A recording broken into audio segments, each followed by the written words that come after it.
Friends, आज हम class 11th maths में त्रिकोणमितीय फलनों की चिन्ह परिपाठी के बारे में पढ़ेंगे कि त्रिकोणमितीय फलन किस प्रकार से कोणों के बदलने पर किस प्रकार से व्यवहार करते हैं। आप लोगों को ये ध्यान में रखना है कि जब ये 0 से लेकर और 90 तक होता है, जब कोणों के मान 0 से लेकर 90 तक होता है, तो आप लोग जानते हैं कि यहाँ पर चतुर्थांश क्या होता है, ये भी पॉजिटिव होता है, ये भी पॉजिटिव होता है। तो यहाँ पर क्या होते हैं, 0 से लेकर 90 तक सभी त्रिकोणमितीय फलनों का मान धनात्मक होता है। आप ये भी याद रख सकते हैं कि प्रथम चतुर्थांश में सभी त्रिकोणमितीय फलनों के मान सदैव धनात्मक होते हैं।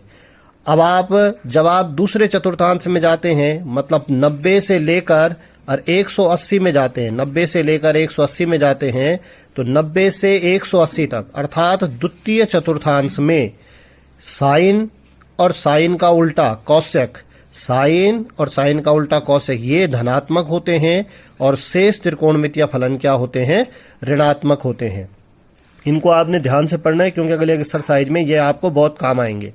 इसके बाद जब आप 180 से लेकर 270 तक के कोण देखेंगे, जहां पर 180 से ज्यादा और 270 से कम, मतलब आप तृतीय चतुर्थांश में जब होंगे तो तृतीय चतुर्थांश में आपका 10 और 10 का उल्टा कॉट, ये धनात्मक होते हैं और शेष सभी ऋणात्मक होते हैं।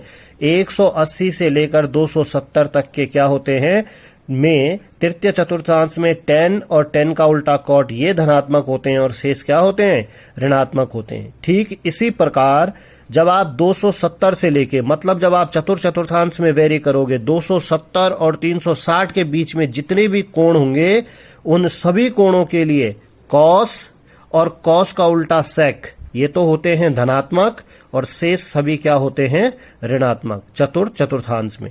तो इसके लिए आप लोगों को इस टेबल का ध्यान रहना बहुत जरूरी है। ये टेबल लर्न नहीं करनी, इस टेबल को देखो कि 6 त्रिकोणमितीय फलन क्या होते हैं, समझ कर करेंगे तो आसानी से हो जाएगा कि साइन, कॉस, टेन, कॉट, सेक और कॉसेक, ये जो आपके पास ये 6 त्रिकोणमितीय फलन है, इनमें देखिए कि प्रथम चतुर्थांश में ए मतलब all trigonometrical function are positive, प्रथम चतुर्थांश में सभी त्रिकोणमितीय फलन क्या होते हैं, धनात्मक होते हैं। इसलिए 0 से लेकर π/2 तक ये सारे के सारे क्या होते हैं, पॉजिटिव, याद रखने की कोई जरूरत नहीं है।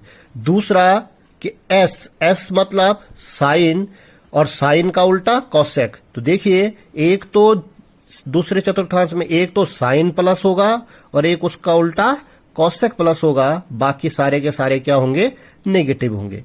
ठीक, इसके पर अगला देखिए टी, तो टी में देखिए तृतीय चतुर्थांश और तृतीय चतुर्थांश में देखिए कि 10 और 10 का उल्टा कॉट, ये दोनों प्लस होते हैं, बाकी सारे के सारे क्या होते हैं, नेगेटिव। तो ये ध्यान में रखना है। चतुर्थ चतुर्थांश में आपको पता है कि कॉस और कॉस का उल्टा सेक, ये दोनों क्या होते हैं, पॉजिटिव और बाकी सब नेगेटिव।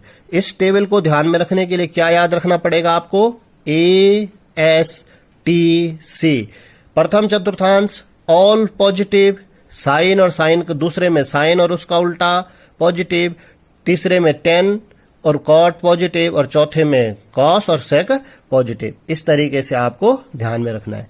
इस तरीके से जरा ध्यान रखने योग्य जो बातें हैं आप लोगों को, ये आपने इस याद रखनी है और समझना है इसको, तो आप इसको विस्तार पूर्वक समझ सकते हैं। इसके बाद जो एक्सरसाइज होगी उसको कल सॉल्व कराएंगे। Thank you.